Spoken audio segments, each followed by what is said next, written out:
So I kind of get a bit of the fun part. I get to take the reports that everybody's prepared on their work and I get to put it into visuals.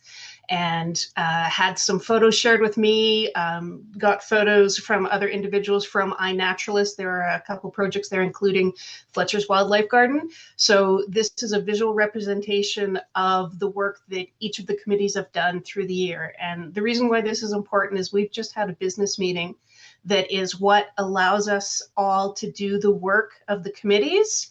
And the work of the committees is what's represented here. So we wouldn't be able to do this work without that backbone of the committee. So, and this is a photo provided to me by Susan from an outing at the McCown Club. And I'm going to be honest, I was absolutely smitten the moment that I saw this, even though Black Giant, and I can't pronounce it, wasp. I just thought it was an amazing photo of nature in the Ottawa National Capital area. So the first committee that I'm going to run through is the awards committee, and they get a number of submissions of individuals within the club and outside of the club who've done amazing work in the field of natural history and conservation, and then prepare that, decide who they're going to nominate as the potential candidates, and then the board votes on it. And the first one is the award for Member of the Year, and it goes to Jessica Sims. And this is where getting new volunteers and new ideas in is absolutely amazing, because Jessica's idea was this OFNC book club, which has had absolutely fantastic response and really engaged a lot of people. And it's a fair bit of work that she does, but she loves the reading, finding the books, getting the group to vote on the books, discussing it, and bringing in speakers. So it's not her only contribution by a long shot, all of her work with publications, but very well deserved. The next one is the George McKee Service Award, which was given to Aaron Highwarren, and it's given this year for the work that he did coordinating the 3rd Ontario Breeding Bird Atlas, which is an amazing and huge effort. And Aaron's very well known in the birding industry and the birding fun and everything in Ottawa. Just amazing contribution to citizen science, tracking the birds that we have, how many, which species, and where they are. So also incredibly well earned. I got the award, the Mary Stewart Education Award, for the outreach and education I did. I was putting my own photo up here. It felt a little bit weird, but I do, I volunteer with Safe Wings, and I do a lot of outreach for them. I did some media on behalf of the OFNC, also on various bird things, and so I was nominated and very flattered to have received that. And then we have an award that was given to Anne McKenzie, an honorary membership. She has done amazing things over the years with the OFNC. If you read up on them, she's been president. She's head of the finance committee now. She was treasurer before. Reading through everything she did, absolutely amazing. And when I was looking stuff up online, seeing her giving out awards at the awards nights in the past years and everything, she's just been absolutely spectacular. And I will also say she is great fun to talk to. She is really spirited and wonderful. So we're very lucky to have her. So congratulations to all the award winners from the past year. The next committee to bring up is the Birds Committee. Pretty obvious that they're involved with birds. And what I've done is taken a number of photos from the Facebook page where Derek Dennett was putting up every single week interesting birds in the area from people who submitted it. The Birds Committee does a lot of stuff as well. They have not just publishing this weekly, and if you've read through any of them on Facebook, Derek puts amazing tidbits and information there, but they've also updated the annotated list of rare birds. And if you want to talk about rare birds, the varied thrush with the white background in the snow, a very rare bird in the area. They organized the Christmas bird count, which if you've ever done is really quite interesting. getting a certain area, monitoring all the birds in there, finding out how many there are. And they've done a lot of bird walks. I know they've done ones with BFO, they've done ones on their own. A really interesting group to get involved in if you're interested in birds, because on the lower right, you've got a red-winged blackbird, probably one of the most misidentified birds. Is it a sparrow? Is it a thrush? What exactly is it? It is a female red-winged blackbird. So if you go out on tours with the bird committee, you will be able to learn that. Then we've got the Conservation Committee, which is really important, and they've been called on in a number of areas to do bio blitzes. They did a bunch of them last year where a whole bunch of people go out and identify various species in the area. In my mind, these are the really, really smart people. They know the different species, because if you look at the picture on the top, and this is where I had fun looking up a couple of the species they'd found. The top right is the small skullcap. And if you look, these little white flowers literally look like they could be a skullcap, which was really cool. That was found in one of the bio blitzes, and they found a number of species that weren't normally found this far north. So they're documenting presences of newer species and invasive species, and it's really very interesting. The bottom right, I loved the species and I loved the name, the lemon cuckoo bumblebee, or Bombus citrinus, so I absolutely had to put that one up there as well. They also did a survey this year of max skimming, and if you've never been there, that's where we did a donation to help bus kids out there. Absolutely amazing space out in Orleans. They open once a year to the public, so if you've got a chance to go there, go out and do it, and if not, maybe join the Conservation Committee and you'll get there again. Other things that they did was visit a number of different areas, and they're looking to get to new areas going forward, but the Western Quebec calcareous fens, I'm sorry if I mispronounce things. Calcareous. Thank you. A lot of rare species there, and mentioning Henry Robertson, so I did grab one of his photos of the Rannoch rush. A whole bunch of different species found there, which is really cool. The High Falls Conservation Area, where Eric Pohanka is doing a baseline botanical inventory. The Anderson Road turtle exclusion fencing was something that was brought up. I am not sharing pictures of that, Jacob. I saw them on iNaturalist, but it's a really, really important thing. A lot of turtles meet their end with cars on the road, and it's really upsetting. Every turtle in our area is a species at risk. So the data from people entering into iNaturalist of where turtles are, whether they're dead or alive, helped convince the city to put some protection fencing for turtles in that area. And that's one of the reasons why citizen science is so important. And then they also reopened the iNaturalist Reptile and Amphibians of Ottawa Eastern Ontario project, which I know is probably a favorite for Jacob, who's herps. So I've put two herps at the bottom. The red-bellied snake, which that is probably about an adult-sized one. So, you know, kind of more like a worm, but absolutely gorgeous. And then the eastern redback salamander. So a lot of interesting work there. If you're interested in learning about species, really a great committee to work with. Then we've got the Education and Publicity Committee, who do things all over the place. They put up all the signs that are throughout Fletcher's Wildlife Garden, which is where I grabbed the one with the goldenrod crab spider. They do presentations, so they've done them at retirement homes. They were at the Pollinator Appreciation Day, which was hosted at Fletcher's. They did 2 Jane's Walks this year, which if you haven't done one, look up Jane's Walks. It's in May.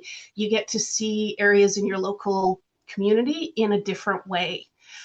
They've also did a bunch of tours on site and had volunteers on site for the Embers and Scouts and Guides, Willow's program, the Active Jewish Adults 50 Plus, and the Canadian Association for Girls in Science, really spreading in the community the importance of the natural habitat, the natural animals, everything like that. And I know they've been a huge supporter of BFO, which is Bird Friendly Ottawa, for World Migratory Bird Day and other events. Another awesome thing they do to engage youngsters is they have some awards and judges who go to the Ottawa Carleton Science Fair and talk to the kids about their science projects and probably very hard, but very interesting. Then they've got to pick, I think this year it was 4 winners that got $100 each, which is amazing, getting that next generation out there. They maintain Facebook, Instagram, as I said, the stories at Fletcher's, and they have a project for the garden for iNaturalist, and this year they hit their 1,000th species, and they've got over 4,000 observations. So lots of really interesting stuff there. And they've gotten a couple new members, I think, this year. So if you're interested also, and I'm going to keep pushing that one. Then we've got the events committee, which if you have ever been on a walk, it's all volunteer led.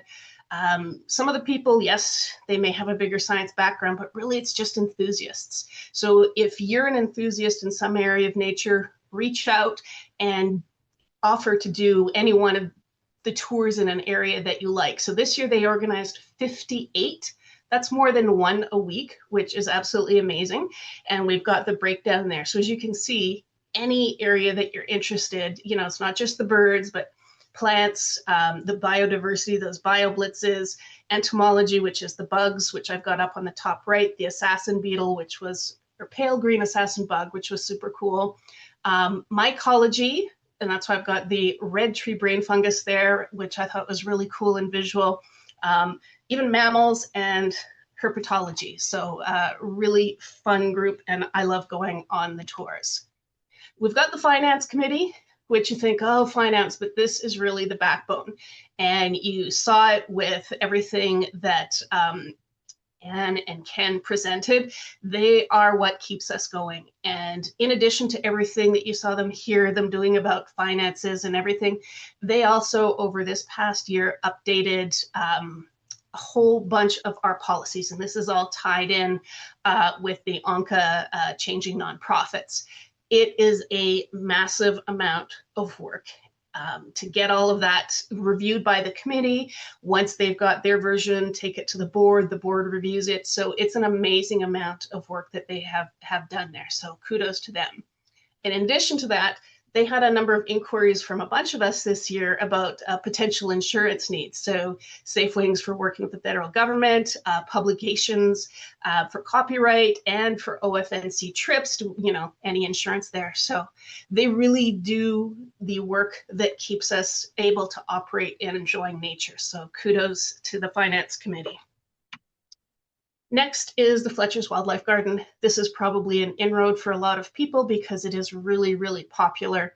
They've got an amazing team of volunteers who try to keep out all the invasives and get the place to be absolutely beautiful with the wildflower meadow. They've got the pond where we got the new bridge last year. Thanks to Ted for getting all of that up. And again, 1,000 species, different species have been seen there, including this week, I saw somebody has seen a coyote there.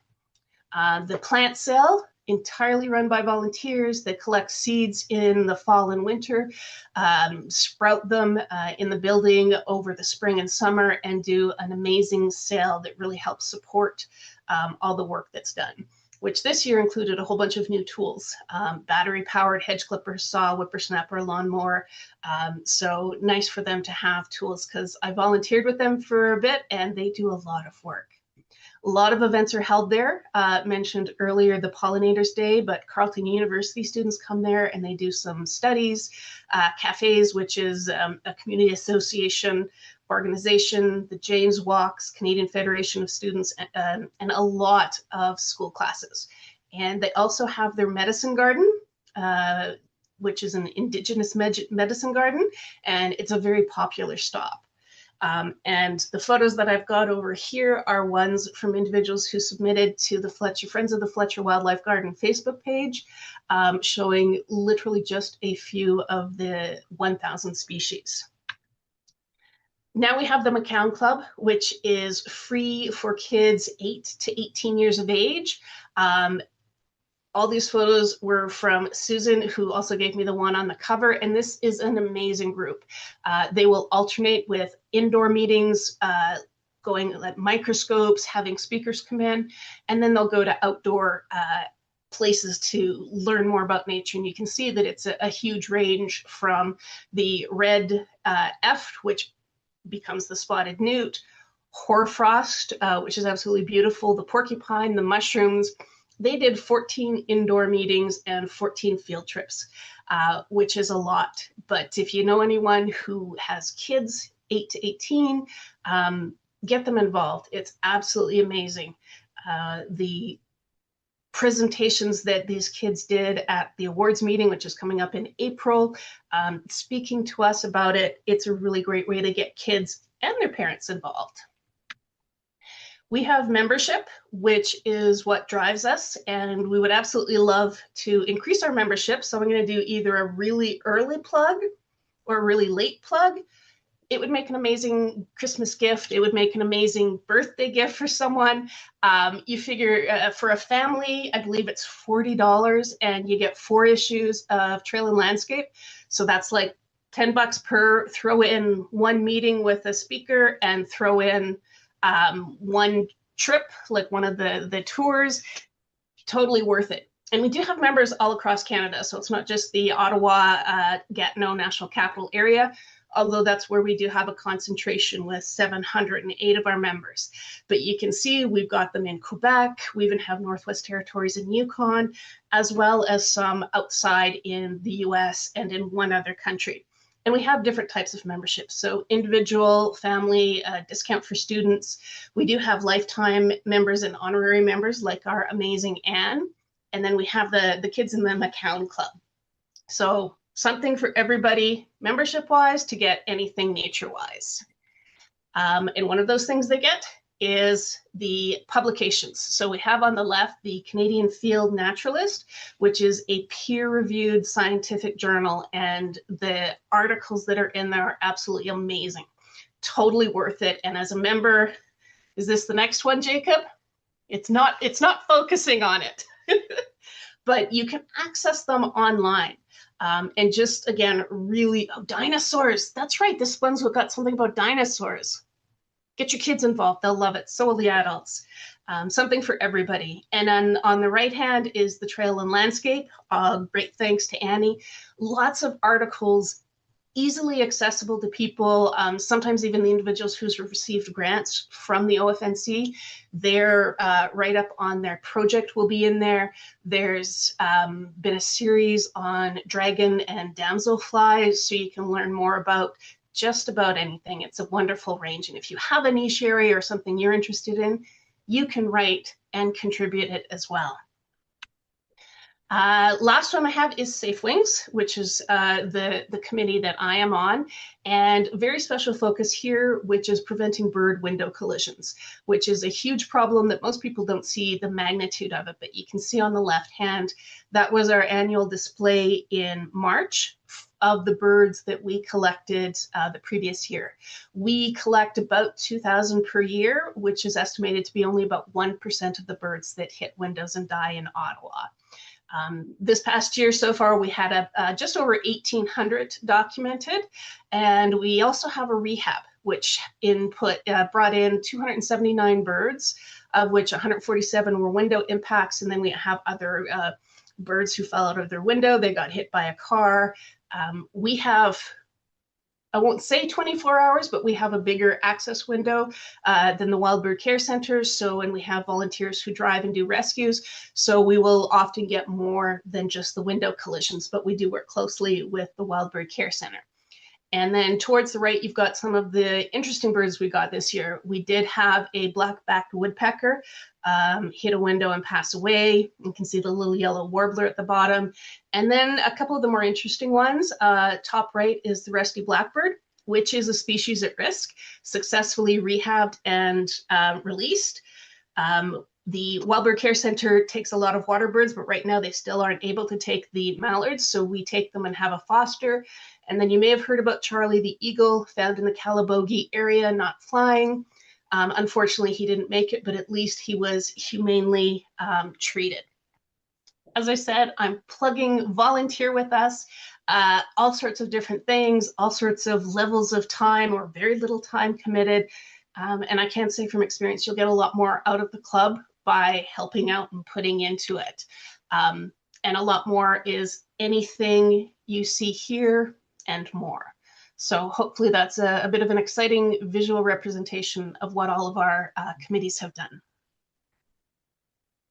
That was And amazing, Jeanette. Beautiful work on the slide deck and also on the tour throughout the committees. Well done.